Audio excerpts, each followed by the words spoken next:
Elle a dissipé tout malentendu samedi lors d'une conférence de presse tenue au gouvernorat de la province. La gouverneure intérimaire du Lualaba était face à une centaine de journalistes de la presse locale, nationale et internationale. Elle a salué l'initiative du chef de l'État, Félix Tshisekedi, qui permet aujourd'hui à sa province de résoudre tant soit peu les phénomènes de délinquance juvénile à la base de plusieurs cas d'insécurité, surtout à Kolwezi. Fifi Masuka Saini a fustigé le comportement de certains médias et activistes de la société civile qui défendent les intérêts de certains acteurs politiques en voulant ternir l'image de son gouvernorat.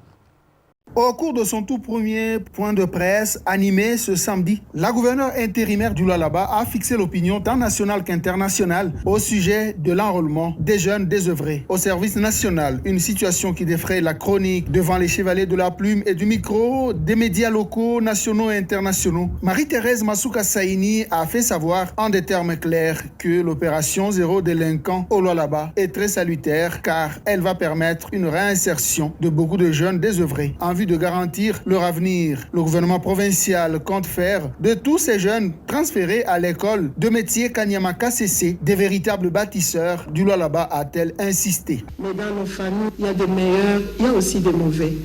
Et ces mauvais, ce sont les enfants. Ceux-là que vous appelez, vous, les délinquants, que vous appelez les chégués, ce sont des enfants que nous avons portés dans nos ventres à nous. Pour moi, il était aussi important que ces enfants-là puissent avoir aussi une formation. Où est-ce qu'on pouvait les envoyer?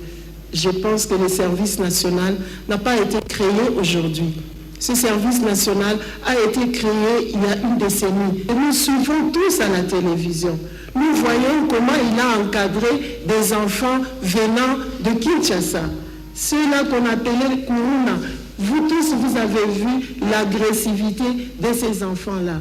Mais quand il les a montrés à la télé, après un temps, c'était des enfants meilleurs qui faisaient de bons, qui ont cultivé, qui ont récolté, qui ont eu des salaires.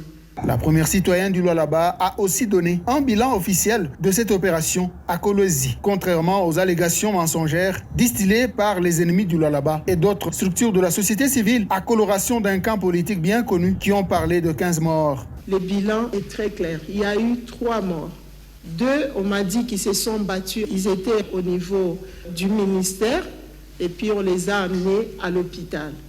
Et à l'hôpital, c'est là où ils ont succombé. L'autre, je pense qu'il était tellement ivre ou drogué, ça a dépassé le borne et je pense qu'il est mort selon les informations que moi j'ai. S'agissant des enfants mineurs, Fifi Masuka Saini a annoncé qu'une trentaine d'entre eux ont été acheminés dans les centres d'encadrement du Lualaba, notamment la maison d'accueil Kouetou et chez Maman Tabita sur la route Kazembe dans le territoire de Moutiacha. À travers cette démarche, le gouvernement provincial entend mettre fin au phénomène enfants de la rue en garantissant leur avenir. On n'a pas ramassé des enfants d'1 année.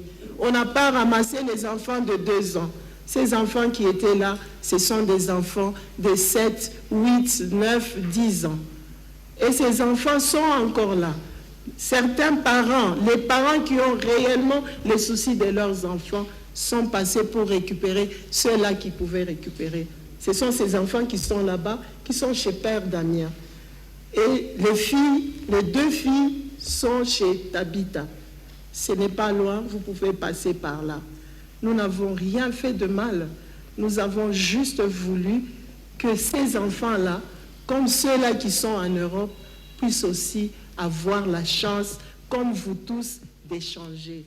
La chef de l'exécutif provincial du Lualaba a par ailleurs réitéré sa ferme détermination à doter ses administrés des infrastructures à la hauteur des richesses minières enfouies dans le sol et sous-sol de la province du Lualaba, selon la volonté politique du président de la République, Félix Antoine Tshisekedi Tshilombo, qui place l'homme au centre de sa gouvernance.